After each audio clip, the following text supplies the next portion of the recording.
ஹே, கதை கேட்க நீங்க வந்துட்டீங்களா? கதை சொல்ல நானும் வந்துட்டேன். நம்ம ஆல்ரெடி பார்த்துட்டு இருக்க தாய் டிராமாவோட அடுத்த எபிசோட் தான் பார்க்க போறோம். வீடியோக்குள்ள போறதுக்கு முன்னாடி எப்பயும் சொல்றதுதான் இப்பயும் சொல்றேன். எஸ்எஸ் வாய்ஸ் ஓவரை சப்ஸ்கிரைப் பண்ணுங்க. பார்த்ததுக்கு அப்புறம் லைக் பண்ணுங்க. மறக்காம போறதுக்கு முன்னாடி எக்ஸ்பிளனேஷன் எப்படி இருக்குன்னு சொல்லிட்டு கமெண்ட் பண்ணிட்டு போங்க. இந்த வீடியோ எதுல ஸ்டார்ட் பண்றோம் அப்படின்னு பார்த்தா நம்ம ஹீரோ கூட தான் ராஜு போயிருப்பான். இங்க பார்த்தா நம்ம பின்ன பாக்கிறதுக்காக அவன் திரும்பி வந்துடுறான். இவங்க ரெண்டு பேரும் கத்துறாங்க, எதுக்காகடா அவனை தனியா விட்டுட்டு வந்த அப்படின்னும் போது இல்ல, அவர் தான் சொன்னாரு உங்களை பத்திரமா கொண்டு போய் ஹோட்டல்ல விட சொல்லி அவர் வந்துடுறாராம் அப்படின்னும் போது இவ பின் ரொம்ப பயப்படுறா. அது எப்படி நீ அவனை தனியா விடுவ, அவன் எங்கன்னா போயிட்டானா என்ன பண்றது அப்படின்னு சொல்லிட்டு இப்பதான் இங்க ஹீரோவையும் ஹீரோயினையும் காட்டுறாங்க. ஹீரோவை பார்த்த உடனே ஹீரோயின் பதறி அடிச்சு திரும்பி ஓடுறா. அப்ப அவன் ஹீரோ கையை பிடிச்சுக்கிறான். என்னை விடுங்க நான் போறேன் அப்படின்னு சொல்லி கத்துறா. இவனுக்கு பழைய ஞாபகம் எல்லாம் வந்துட்டு போகுது. அந்த கேப்ல ஹீரோயின் எஸ்கேப் ஆகி ஓடிடுறா. ஹீரோ அப்பவும் விடுற மாதிரி இல்ல. அவனுக்கு தலைவலி வந்தாலும் சரி, தலையே உடஞ்சாலும் சரி, ஹீரோயினை ஃபாலோ பண்ணி என்னன்னு தெரிஞ்சுக்கிட்டே ஆகணும்னு சொல்லி ஃபாலோ பண்ணி போயிட்டு இருக்கான். ஹீரோ அந்த ஏரியாக்குள்ள வந்துடுறான் கரெக்டா. பட் ஆனா அவனுக்கு வீடு எதுன்னு தெரியல. அந்த டைமுக்கு இந்த குடிகாரனுங்க இருக்கானுங்க இல்லையா, அவனுங்க என்ன பண்றானுங்கன்னா இவனை பார்த்த உடனே பணக்கார பையன் மாதிரி இருக்கானே அப்படின்னு சொல்லி இவனை ஃபாலோ பண்றாங்க.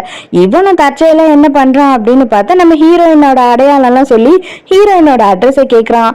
அவனுங்களும் அவளா நல்லா தெரியுமே, சூப்பரா தெரியுமே, வாங்க நான் கூட்டிட்டு போறேன் அப்படின்னு சொல்லி கூட்டிட்டு போறான். அப்ப பார்த்தா ஒரு முட்டு சந்துக்கு கூட்டிட்டு போயிட்டு ஹீரோ இவனுங்க காசை கொடு, அதை கொடு, இதை கொடுன்னு இப்ப பிரச்சனை பண்ணிக்கிட்டு இருக்கானுங்க. ஹீரோ என்கிட்ட ஒண்ணும் இல்லடா அப்படின்னு சொன்ன உடனே ஹீரோவை பிடிச்சி அடிக்க ஆரம்பிக்கிறாங்க. அதே டைமுக்கு டேன் அந்த இடத்துக்கு வரான். வந்த உடனே ஹெல்ப் பண்ணுங்க அப்படின்னு சொல்லிட்டு பயங்கரமா கத்த ஆரம்பிக்கிறான். இவனை உடனே பிடிச்சிக்கிட்டு அடிக்க ஆரம்பிக்கிறானுங்க. ஏதோ ஒரு சின்ன பையனை போட்டு அடிக்கிறானுங்கன்னு தெரிஞ்ச உடனே ஹீரோ என்ன பண்றான்னா கோவம் இவங்க எல்லாருமே போட்டு அடிக்க ஆரம்பிச்சிடறான். இந்த பையனை கொஞ்சம் க்ளோஸ்அப்ல பார்த்த உடனே என்ன பண்றான் அப்படின்னு பார்த்தா அந்த போட்டோவை எடுத்து அதே பையன் தான் இவனா அப்படின்னு சொல்லி ஃபேஸ் கிட்ட வச்சு பாக்குறான்.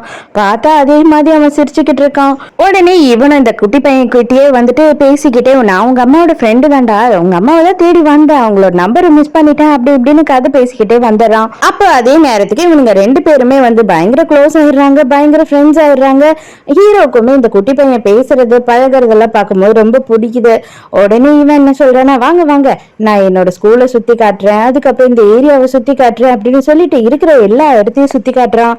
உங்க அம்மா என்ன வேலை பண்றாங்க அப்படின்லாம் கேட்டு ஹீரோ தெரிஞ்சுக்கலாம் அப்படின்னு நினைக்கும் போது எங்க அம்மா ஒரு நாள் பூராவும் தப்பாங்க.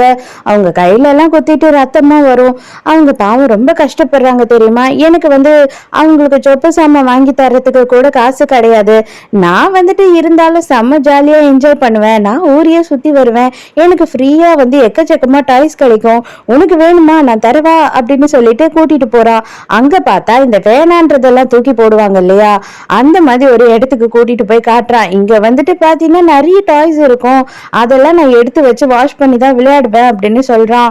அங்க இருந்து ஒரு பாலை எடுத்துட்டு வரான். அப்ப ஹீரோ என்ன சொல்றான் அப்படின்னு பார்த்தா, இவங்க எல்லாம் அவங்கள பத்தி மட்டும்தான் யோசிக்கிறாங்க, அடுத்தவங்கள பத்தி யோசிக்காம இங்க எவ்வளவு குப்பை போடுறாங்க, அதனால எவ்வளவு டாட்டாய்ஸ் ஆகுது தெரியுமா அப்படின்னு சொல்லிட்டு இருக்கும் போது அப்ப இவன் குட்டி பையன் என்ன சொல்றான்னா, பரவாயில்ல அவங்க வேணான்னு தூக்கி போடுறதுனால அதை வச்சுதான் நான் விளையாடுறேன்ல அப்படின்னு சொல்றான். அப்பதான் ஹீரோயினை காட்டுறாங்க. ஹீரோயின் இந்த பார்பர் ஷாப்ல கேக்குறா, என் பையனை பாத்தியா அப்படின்னும் போது இல்லையே, அவன் இங்க வரவே இல்லை அப்படின்னு சொல்றான். இந்த குட்டி பையனோட செருப்பு எல்லாம் பிஞ்சு கிடக்குது, ஏண்டா வேற செருப்பு வாங்க வேண்டியது தானடா அப்படின்னும் போது சேச்சே அதெல்லாம் ஒண்ணும் இல்லை, இதை நான் பெண்ணு குத்தி போட்டுப்பேன், இல்ல எங்க அம்மா தச்சு தருவாங்க, இதையே நான் இன்னும் ஒரு 6 மாசத்துக்கு யூஸ் பண்ணுவேன் அப்படின்னு சொல்றான்.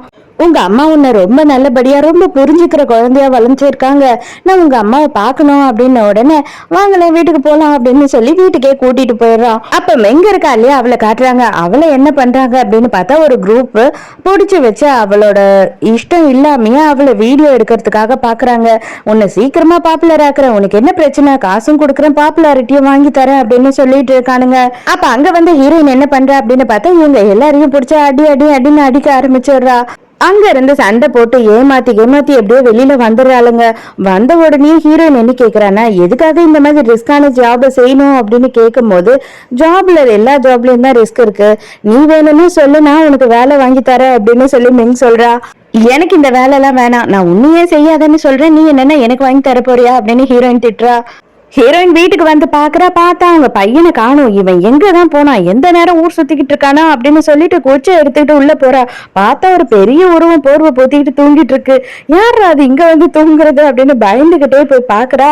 ஆனா பார்த்ததுக்கு அப்புறம் இன்னும் பயந்துடுறா. ஏன்னா அது நம்ம ஹீரோ. அப்பதான் குட்டி பையன் வந்து என்ன சொல்றேன்னா, அம்மா மறந்துட்டியா, உன் ஃப்ரெண்டுமா, அவர் தான் சொன்னாரு உன்னோட ஃப்ரெண்டுன்னு சொல்லிட்டு உன்னை தேடிதான் வந்தாரு, அதனாலதான் நான் இங்க கூட்டிட்டு வந்தேன், அவருக்கு உடம்பு சரியில்லை அதான் தூங்க வச்சிருக்கேன் அப்படின்னு சொல்லும் போது, யாரு வேணாலும் நீ வீட்டுக்கு கூட்டிட்டு வந்துருவியா, எதுக்காகடா இப்படி பண்ண அப்படின்னு சொல்லிட்டு செம கத்துறா.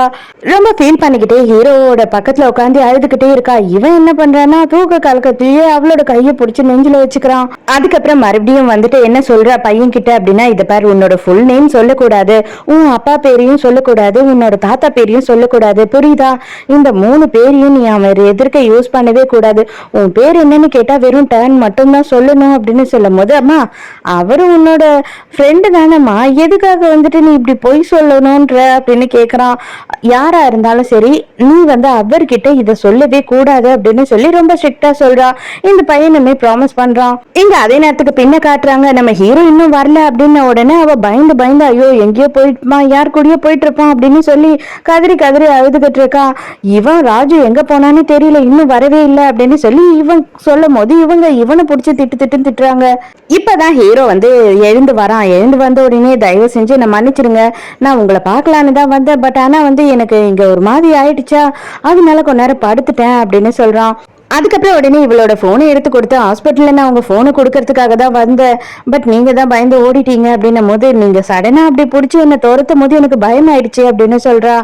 அதுக்கப்புறம் ஹீரோ கிளம்பும் போது கண்ணாடியை மறந்துட்டு போறான் இவனுக்கு. பட் அவ கண்ணாடியை கண்ணு எதிர்க்க தான் நீட்டுறான், அதுவே சரியா தெரியல. அவனுக்கு அந்த தலைவலி வரும்போது கண்ணு சுத்தமா தெரியாம போயிடுது போல. உடனே என்ன பண்றான்னா இவளே கண்ணாடியை போட்டு விடுறா. அப்ப கிளம்புறதுக்கு முன்னாடி என்ன சொல்றான்னா, குழந்தைய ரொம்ப நல்லா வளர்த்திருக்கீங்க, ரொம்ப நல்ல குழந்தையா இருக்கு, அவங்க அப்பா மட்டும் இன்னமும் இருந்திருந்தாருன்னா ரொம்ப பெருமைப்படுவார் அவனை பார்த்து அப்படின்னு சொல்றான். ஹீரோவை எப்படியாவது கலப்பணும் அப்படின்னு நினைக்கிறான். அந்த டைமுக்கு ஷான் அந்த சைடா வரானா, வரவனை பிடிச்சி இழுத்துட்டு வந்து வா சாப்பாடு ரெடி சாப்பிடலாம் அப்படின்னு சொல்லி உள்ளே வேகமா இழுத்துட்டு போறா.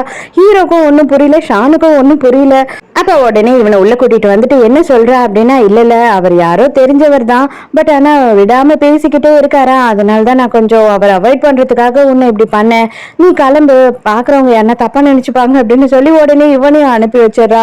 அப்ப இந்த குட்டி பையன் அம்மா கிட்ட என்ன சொல்றான் அப்படின்னு பார்த்தா, இன்னைக்கு ஐஸ்கிரீம் வாங்கி சாப்பிட்டோம் நாங்க 2 பேரும். அந்த லேடி என்ன சொன்னாங்கன்னா, நாங்க 2 பேரும் அப்பா பையன் மாதிரி இருக்கோம்னு சொன்னாங்க, நான் வந்து ட்ரை மாதிரி மாமா இருக்கேன் அப்படின்னு சொல்லி கேக்குறான். ஹீரோயினுக்கு கண்ணெல்லாம் கலங்கி அழையே வர ஆரம்பிச்சிடுது. சேர்மன் வந்து புது ஹாஸ்பிட்டல் இந்த ஊர்ல வாங்கியிருக்காரு இல்லையா, அவரோட அசிஸ்டன்ட் என்ன பண்றான் அப்படின்னு பார்த்தா, இங்க பழைய பில்லு பே பண்ணாததெல்லாம் செக் பண்ணிக்கிட்டு இருக்கும் போது நம்ம ஹீரோயினோட ஆதார் கார்டு மாதிரி அந்த பாஸ்போர்ட்டோ ஏதோ ஒன்னத்தை பாக்குறான். அந்த ஜெராக்ஸை பார்த்த உடனே அப்பாடா நம்ம சேர்மன் கிட்ட கொடுக்கணும்னு எடுத்துட்டு போறான். பார்த்தா சேர்மனோட அம்மா வழியிலேயே பாக்குறாங்க. எங்கடா போற, கையில என்ன வச்சிருக்க அப்படின்னு சொல்லி வாங்கிடுறாங்க. நேரா சேர்மனை பாக்கிறதுக்காக வரான். வந்த உடனே அவன் என்ன சொல்றான் அப்படின்னு பார்த்தா, ஹீரோயினை பத்தி எதுவும் கிடைக்கல அப்படின்னு சொல்லி போய் சொல்றான். ஹீரோயின் ராஜு வரும்போது கரெக்டா ஹீரோ ஹாஸ்பிட்டலுக்கு வந்துடுறான். வந்த உடனே வேகமா கிளம்பும் போது அப்ப என்ன சொல்றான் அப்படின்னு பார்த்தா, பெண் வந்து ஹாஸ்பிட்டலுக்கு போயிருக்கா, அவளுக்கு மறுபடியும் வந்து ஏதோ ஸ்ட்ரெஸ்னால அட்டாக் ஆயிடுச்சு அப்படின்னு சொல்லும் போது, சரி வா நான் ஹாஸ்பிட்டலுக்கு போய் அவளை பார்க்கணும் அப்படின்னு ஹீரோ சொல்றான். ஆனா உங்களை கூட்டிட்டு வர வேண்டாம், உங்களை ஹோட்டல்ல விட சொல்லிட்டாங்க, நீங்க ரெஸ்ட் எடுத்தா போதும்னு சொல்லிட்டாங்கன்னும் போது ஹீரோக்கு கோவம் வருது. உடனே வந்து பெண்ணுக்கு கால் பண்றான். எதுக்காக நீ என்ன வர வேண்டாம்னு சொல்ற, உனக்கு என்ன ஆச்சுன்னா வர உன்னை பார்க்க அப்படின்னும் போது, அதெல்லாம் ஒன்னும் பிரச்சனை இல்லை, ஜஸ்ட் உனக்கு ட்ரிப் தான் ஏறிக்கிட்டு இருக்கு, நான் நல்லா தான் இருக்கேன் அப்படின்னு சொல்றா. இங்க பெண்ணோட ஆன்ட்டியை காட்டுறாங்க. டாக்டர் கிட்ட பேசிட்டு இருக்காங்க. டாக்டர் வந்து நீங்க உண்மையை சொன்னா மட்டும்தான் எனக்கு அவளை குணப்படுத்தவே முடியும், நீங்க உண்மையை சொல்ல மாட்டீங்க அப்படின்னு சொல்லும் போது, அவங்க ஹஸ்பண்டை பத்தி எதையுமே வந்து இவங்க சொல்ல மாட்டாங்க. இவங்கதான் ஒரு மூட்டை போய் சொல்லி வச்சிருக்காங்க இல்லையா, அதனால இவங்க எதையும் சொல்ல மாட்டாங்க. இங்க இவ பெண் வந்து மறுபடியும் பேய் பிடிச்ச மாதிரி கத்திக்கிட்டு ஆடிக்கிட்டு கிடக்குறா. டாக்டர் தயவு செஞ்சு என் புருஷனை என்கிட்ட கொடுத்துருங்க, என் கிட்ட கொடுத்துருங்கன்னு கேக்குறா. அதே நேரத்துக்கு ஹீரோ வந்து அவனோட மெடிக்கல் டெஸ்ட் எல்லாத்தையும் வந்து டாக்டர் கிட்ட காமிச்சு ரிசல்ட் கேட்டுட்டு இருக்கான். அப்ப அவர் என்ன சொல்றாரு அப்படின்னு பார்த்தா, இதெல்லாம் சைடு எஃபெக்ட்ஸ் தான், எனக்கு தெரிஞ்சு ஏதோ வந்து ஒரு விஷயம் உங்களை ட்ரிகர் ஆக்குது, உங்களோட பழைய ஞாபகங்களை வர வைக்க ட்ரை பண்ணுது போல, அதனால வர சிம்டம்ஸ் எல்லாம் தான் இது, மற்றபடி ஒன்றும் பிரச்சனை இல்லை, நீங்க வந்து மென்டலி வந்து எக்ஸசைஸ் பண்ணணும், அதாவது யோகா அந்த மாதிரி எல்லாம் பண்ணணும் அப்படின்னு சொல்றாரு. குட்டி பையன் பார்த்தா ரொம்ப நேரமா வீட்டுல வெயிட் பண்ணிக்கிட்டு இருக்கான். ஹீரோயினை இன்னும் காணோம். அந்த டைமுக்கு ஹீரோயின் கிட்ட ஒரு பையன் ஹெல்ப் கேட்டு கூட்டிட்டு போறான். அதுக்கப்புறம் அந்த பையன் ஹீரோயின் இங்க விட்டுட்டு சொல்லிட்டு எஸ்கேப் ஆகி போயிடுறான். அப்புறம் பார்த்தாதான் தெரியுது ஹீரோயினை பிடிக்கிறதுக்கு ஆளுங்க வந்திருக்காங்க. ஹீரோயின் இன்னும் வரவே இல்லை அப்படின்ன உடனே ஷானும் ஹீரோயினோட ஃப்ரெண்டும் பேசிக்கிட்டு இருக்காங்க. இவ்வளவு நேரம் எல்லாம் அவ பிள்ளைய தனியா விட்டுட்டு இருக்க மாட்டாளே, எங்க போனா அப்படின்னு சொல்லி குழப்பத்துல இருக்காங்க. இந்த ஹோட்டலுக்கு ஹீரோ வந்த உடனே பின் வந்துட்டாளா அப்படின்னு கேட்கும் போது இல்ல, ஆக்சுவலா அங்க ட்ரீட்மெண்ட்டுக்கு போனாங்க இல்லையா, அதை முடிச்சுட்டு டாக்குமெண்ட்ஸ் எல்லாம் ஏதோ சைன் பண்ணணும்னு சொல்லிட்டு தோட்டத்துக்கு போயிட்டாங்க அப்படின்னு சொல்றான். ஹீரோக்கு செம்ம கடுப்பாவது, இவ ஏன் எதையுமே கிட்ட சொல்ல மாட்டா, அது மட்டும் இல்லாம என்ன ட்ரீட்மெண்ட் எது அப்படின்னு சொல்லி கேட்கிறான். இவன் ராஜுக்கு எதை சொல்லணும் எதை சொல்லக்கூடாதுன்னு வேற தெரியாம குழப்பத்திலேயே இருக்கான். அப்பதான் ராஜு சில விஷயத்த யோசித்து பாக்குறான். ஆக்சுவலா ஹீரோவை கொண்டு இங்க விடுறதுக்கு முன்னாடியே அந்த ஹாஸ்பிட்டலுக்கு போயிருப்பான். பார்த்தா இவளை வீல் சேர்ல உட்கார வச்சு கூட்டிட்டு போயிருப்பாங்க. அவளுக்கு என்னதான் ஆச்சு, எதனால நீங்க சொல்ல மாட்டீங்க அப்படின்னு ஆன்டி கிட்ட சண்டை போட்டிருப்பான். அப்பதான் ஆன்டி என்ன சொல்லியிருப்பாங்கன்னா, ஆல்மோஸ்ட் அவ பைத்தியக்காரி மாதிரி இருக்கா, அதை நான் உன்கிட்ட சொல்லணுமா இல்ல அதை அவன் கிட்ட சொல்லணுமா, அவனையே அவன் நினைச்சுக்கிட்டு இருக்கா, அவன் விட்டுட்டு போயிட்டான் அப்படின்னா அவ்வளவுதான், அதனாலதான் நான் அவன்கிட்டயும் சொல்லல யார்கிட்டயும் சொல்லல, தயவு செஞ்சு அவன் மேல கொஞ்சமாச்சும் உனக்கு அக்கறை இருந்தா இதை நீ யார்கிட்டயும் சொல்லக்கூடாது அப்படின்னு சொல்லிடுறாங்க. ஹீரோயினோட ஃப்ரெண்ட் என்ன பண்றா அப்படின்னு பார்த்தா ஹீரோட நம்பருக்கு கால் பண்றா. கால் பண்ணிட்டு ஹீரோயின் எதனா வந்தாளா, உங்களுக்கு எதனா கால் பண்ணாலா அப்படின்னு கேட்கும் போது என்ன ஆச்சு அப்படின்னு கேக்குறான்.